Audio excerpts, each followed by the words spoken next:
Sir, ನೀವು ಏನ್ ಹೇಳಿದ್ರಿ ಅದೆಲ್ಲ ಸತ್ಯದಿಂದ ಕೂಡಿತೆ, ಯಾವುದೂ ಸುಳ್ಳಿಲ್ಲ. ಅವ್ರ ವಿರೋಧ ಪಕ್ಷದವರಿಗೆ ಯಾರು ಬಂದಿಲ್ಲ, ಅವ್ರನ್ನ ಕರೆದಿದ್ದೀರಿ, ಬಂದಿಲ್ಲ. ಆದ್ರೂ ನಾವು ಈ ಸಂದರ್ಭದಲ್ಲಿ ನೀವೇನು ವಾದ ಮಾಡಿದಿರಿ ಅದೆಲ್ಲ ಸತ್ಯ. ನೀವೇನು ವಿಚಾರ ಮಂಡಿಸಿದ್ರಿ ಅದು ಸತ್ಯ.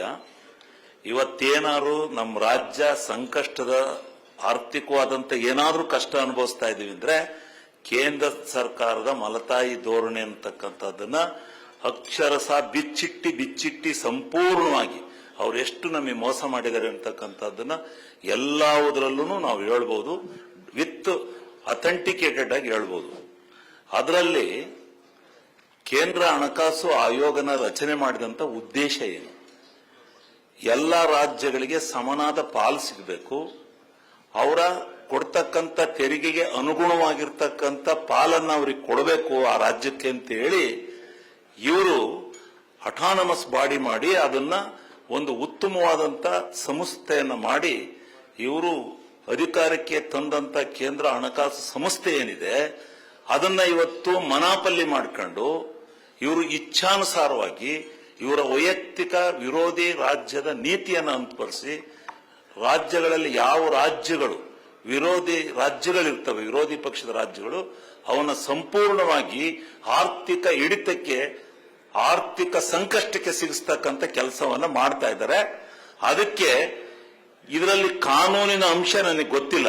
ಆದ್ರಿಂದ ಈ ಒಂದು ಕೇಂದ್ರ ಹಣಕಾಸು ಆಯೋಗದ ಒಂದು ನಿಬಂಧನೆಯಲ್ಲಿ ಈ ರೀತಿ ಅವರು ಮಾಡಬಹುದಾ? ನಾವು ಹಿಂದೆ ಓದ್ತಾ ಇರಬೇಕಾದ್ರೆ ಕೇಂದ್ರ ಹಣಕಾಸು ಆಯೋಗಕ್ಕೆ ಆಯೋಗದ ವಿಚಾರದಲ್ಲಿ ಬಹಳ ಪ್ರಮಾಣದಲ್ಲಿ ತಿಳ್ಕೊಂಡಿದ್ದೆವು. ಇತ್ತೀಚಿನ ದಿನಗಳಲ್ಲಿ ನೋಡಿದ್ರೆ ಒಂದು ವರ್ಷ 4.23 ಕೊಡ್ತಾರೆ, ಒಂದು ವರ್ಷಕ್ಕೆ 3.5% ಇಳಿಸ್ತಾರೆ, ಮತ್ತೆ 4.13 ಕೊಡ್ತಾರೆ. ಹೆಂಗ್ ಬೇಕಂಗೆ ಇವರು ನಮ್ಮ ಕೇಂದ್ರದಿಂದ ಬರ್ತಕ್ಕಂಥ, ನಮ್ಮ ರಾಜ್ಯದಿಂದ ಹೋಗ್ತಕ್ಕಂಥ ತೆರಿಗೆ ಪಾಲಿನಲ್ಲಿ ಸಮರ್ಪಕವಾದಂತ ಪಾಲನ್ನು ನಮಗೆ ಕೊಡದೇ ಇರೋದ್ರಿಂದ ಇವತ್ತು ನಾವು ರಾಜ್ಯದಲ್ಲಿ ಈ ಒಂದು ಸ್ವಲ್ಪ ಮಟ್ಟಿಗೆ ಇವ್ರ ಹತ್ರ ನಾವು ಕೇಳಬೇಕಾಗಿದೆ. ಇದನ್ನೆಲ್ಲ ನಾಳೆ ಬಿಚ್ಚಿಟ್ಟಿ ವಿರೋಧ ಪಕ್ಷದ ನಾಯಕರ ಭಾಷಣ ಮುಗಿದ ಮೇಲೆ ಸಂಪೂರ್ಣವಾಗಿ ನಾವು ಅದನ್ನ ಬಿಚ್ಚಿಟ್ಟಿ ನಿಮ್ಮ ಕೇಂದ್ರ ಸರ್ಕಾರದ ನೀತಿಯಿಂದ ಇವತ್ತು ನೀವು ಹಿಂಗಾಗಿದಿರಿ. ನೀವು ಇನ್ನೊಂದು ಹೇಳಿದ್ರಿ, ಈ ಗ್ಯಾಪ್, GST ಗ್ಯಾಪ್, ನೀವು ಅವಾಗ ಮುಖ್ಯಮಂತ್ರಿಗಳಾಗಿದ್ರಿ. ನಾನು ಎದ್ದು ಕ್ವಶನ್ ಕೇಳಿದೆ, ನಮಗೆ ವ್ಯಾಟ್ ಇದೆ, ಆ ವ್ಯಾಟ್ ನಮ್ಮ ರಾಜ್ಯದಲ್ಲಿ ಏನ್ ಬರುತ್ತೆ ಟ್ಯಾಕ್ಸ್, ಅದಕ್ಕಿಂತ ನಮ್ಗೇನಾದ್ರೂ ಕಡಿಮೆ ಆದ್ರೂ ಏನ್ ಮಾಡ್ಬೇಕು ಅಂದಾಗ ನೀವು ಹೇಳಿದ್ರಿ ಗ್ಯಾಪ್ ಕೊಡ್ತಾರೆ, 22ವರೆಗೆ ಗ್ಯಾಪ್ ಕೊಡ್ತಾರೆ ಅಂತ ಹೇಳಲಿಲ್ಲ, ಗ್ಯಾಪ್ ಕೊಡ್ತಾರೆ ಅಂತ ಹೇಳಿದ್ರಿ. ನಾವು ಅದಕ್ಕೆ ಒಪ್ಕೊಂಡು, ಹೌದು ನಮ್ಗೆ ನಷ್ಟ ಆಗ್ತಕ್ಕಂಥ ಹಣವನ್ನು ತುಂಬಿಕೊಡೋದಾದ್ರೆ ಕೇಂದ್ರ ಸರ್ಕಾರ ನಾವು ಧಾರಾಳವಾಗಿ ಒಪ್ಕೊಳ್ಳೋಣ ಅಂತೇಳಿ ನಾವು ಭಾಷಣ ಮಾಡಿದ್ವು. ಆದ್ರೆ ಇವತ್ತು ಅದನ್ನು ನೋಡಿದ್ರೆ 22ಕ್ಕೆ ನಿಲ್ಲಿಸಿದ್ದಾರೆ. ಮುಂದೆ ನಮ್ಗೇನು ಕೊಡ್ತಾ ಇಲ್ಲ ಹಣನ ಹೆಚ್ಚುವರಿಯಾಗಿ. ಹಾಗೆ ಇದನ್ನ ಅದ್ರ ಜೊತೆಗೆ ನಮ್ಗೆ ಆ GST ಇದನ್ನ ಪರಿಷ್ಕರಣೆ ಮಾಡ್ತಕ್ಕಂಥ ಕಾನೂನಲ್ಲಿತ್ತ ಏಕಮುಖವಾಗಿ ಇವರು ಕೇಂದ್ರ ಸರ್ಕಾರ ತಗೊಳೋದಾದ್ರೆ ನಮ್ಮನ್ನ 50-50 ಶೇರಿಂಗ್ ತಗೊಂಡು ನಮ್ಮ GSTಗೆ ಹಾಕಿ ಇವ್ರು ಪಾಲಿ ಬರಬೇಕಾಯ್ತು. ಇದನ್ನ ನಾವು ಬಹಳ ಪ್ರಮಾಣವಾಗಿ ಕೇಳಬೇಕಾಗಿದೆ, ಚರ್ಚೆ ಆಗ್ಬೇಕು. ನಮ್ಮ ಅಧ್ಯಕ್ಷರು ಸ್ವಲ್ಪ ನಮ್ಗೆಲ್ಲ ಅವಕಾಶ ಕೊಟ್ರೆ ನಾವು ಪೂರ್ಣ ಪ್ರಮಾಣದಲ್ಲಿ, ನಾನು ಈಗಾಗಲೇ ಪೂರ್ಣವಾಗಿ ಓದಿದ್ದೀನಿ, ಅವ್ರು ಏನೇನು ಅನ್ಯಾಯ ಮಾಡಿರೋದ್ರಿಂದ ನಾವು ರಾಜ್ಯದಲ್ಲಿ ಇವತ್ತು ಈ ರೆವಿನ್ಯೂ ಡಿಫಿಸಿಟ್ ಹೋಗ್ಬೇಕಾಗಿದೆ. ರೆವಿನ್ಯೂ ಡಿಫಿಸಿಟ್ ಯಾಕೆ ಹೋಗ್ತಾ ಇದ್ದು? ಇವರು GST ಪರಿಷ್ಕರಣೆ ಮಾಡದೇ ಇದ್ರೆ ನಾವೀಗ 1,93,000 ಕೋಟಿ ನಿಂತಿದೀವಿ, ಇವತ್ತು ಬಂದು ನಿಲ್ತೀವಿ ಪರಿಷ್ಕೃತ ಅಂದಾಜಿನಲ್ಲಿ. ಪ್ರಶ್ನೆ ಅದೇ, ಮೂರು ಪ್ರಶ್ನೆನೇ ಅವು.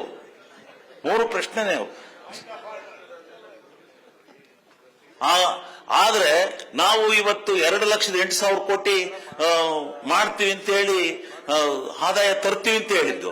ಆದ್ರೆ ಅದಕ್ಕೆ ರೀಚ್ ಆಗದೇ ಇರೋದ್ರಿಂದ ನಾವು ರೆವಿನ್ಯೂ ಡಿಫಿಸಿಟ್ಗೆ ಹೋಗ್ಬೇಕಾಯ್ತು. ಇವತ್ತ್ಯಾಕೆ ರೆವಿನ್ಯೂ ಡಿಫಿಸಿಟ್ಗೆ ಹೋಗ್ತಾ ಇದೀವಿ? ಇದೆಲ್ಲವುದನ್ನು ಕೂಲಂಕುಷವಾಗಿ ಹೇಳಬೇಕು.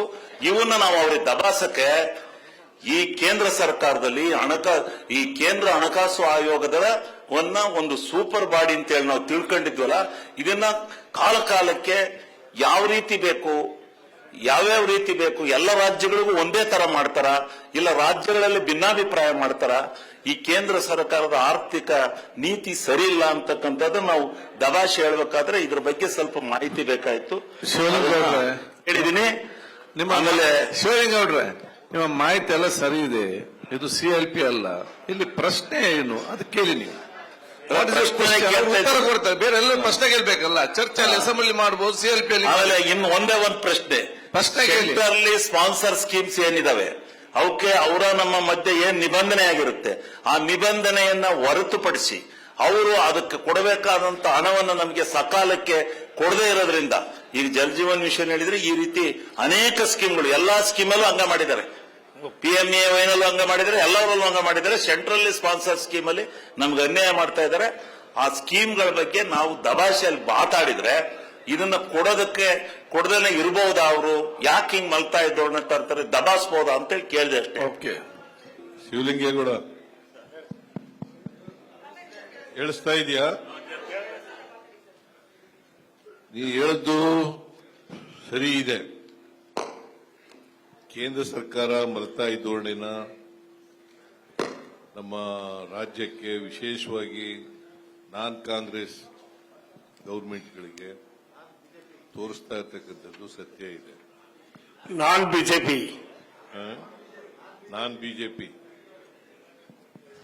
ಬಿಜೆಪಿ ಗೌರ್ಮೆಂಟ್ಗಳಿಗೆ ತೋರಿಸ್ತಾ ಇರ್ತಕ್ಕಂಥದ್ದು ಸತ್ಯ ಇದೆ.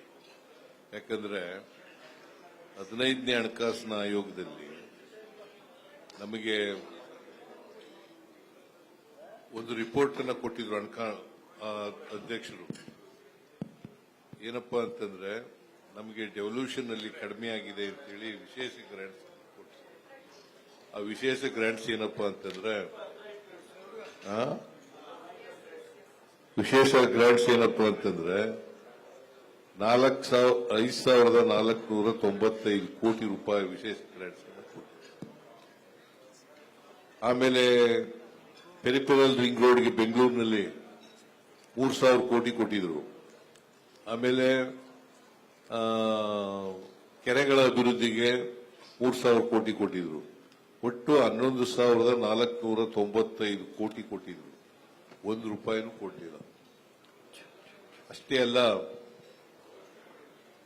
ಅಪ್ಪರ್ ಭದ್ರಾ ಯೋಜನೆಗೆ 5,300 ಕೋಟಿ ರೂಪಾಯಿ ಕೊಡ್ತೀವಿ ಅಂತ ಹೇಳಿದ್ರು. ಬಜೆಟ್ನಲ್ಲೇ ಘೋಷಣೆ ಮಾಡಿದ್ರು. 1 ರೂಪಾಯಿನೂ ಇವತ್ತಿನವರೆಗೆ ಕೊಡಲಿಲ್ಲ. 2023-24 ಹೇಳಿದ್ದದು, ಅದನ್ನು ಇವತ್ತಿನವರೆಗೂ ಕೊಟ್ಟಿಲ್ಲ. ಸೊ ಅದರಿಂದ ಕೇಂದ್ರ ಸರ್ಕಾರ ಬಹಳ ಮಲ್ತಾಯಿ ಧೋರಣೆ ತೋರಿಸ್ತದೆ. ಅಷ್ಟೇ ಅಲ್ಲ, ನಮಗೆ ಕೊಡಬೇಕಾಗಿರ್ತಕ್ಕಂಥ ಹಣನೂ ಕೂಡ ಸರಿಯಾಗಿ ಕೊಡ್ತಾ ಇಲ್ಲ. ಈಗ ಮುಖ್ಯಮಂತ್ರಿಗಳ ಎಂತದು ಮಹಾತ್ಮ ಗಾಂಧೀಜಿಯವರ ಮನ್ರೇಗಾ ಅದು ಇವತ್ತು ರಾಜ್ಯಗಳ ಮೇಲೆ ಬರೆಯಾಗ್ತಕ್ಕಂಥ ಕೆಲಸವನ್ನು ಮಾಡಿದ್ದಾರೆ. ವೇತನ ಐತಲ್ಲ, ವೇತನ 100% ಕೊಡ್ತಿದ್ರು ಕೇಂದ್ರ ಸರ್ಕಾರ.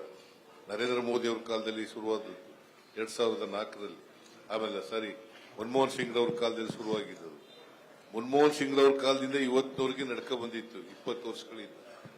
ಈಗ ಅದನ್ನ ಮನ್ರೇಗನ ಬದಲಾವಣೆ ಮಾಡಿ VBG ರಾಮ್ಜಿ ಅಂತ ಮಾಡಿದ್ದಾರೆ. VBG ರಾಮ್ಜಿ ಅಂತ ಹೊಸ ಕಾಯ್ದೆಯನ್ನ ಮಾಡಿದ್ದಾರೆ. ಇರ್ತಕ್ಕಂಥ ನಮ್ಮ ಮನ್ರೇಗನ ಕಾಯ್ದೆಯನ್ನ ರಿಪೀಲ್ ಮಾಡಿದ್ದಾರೆ.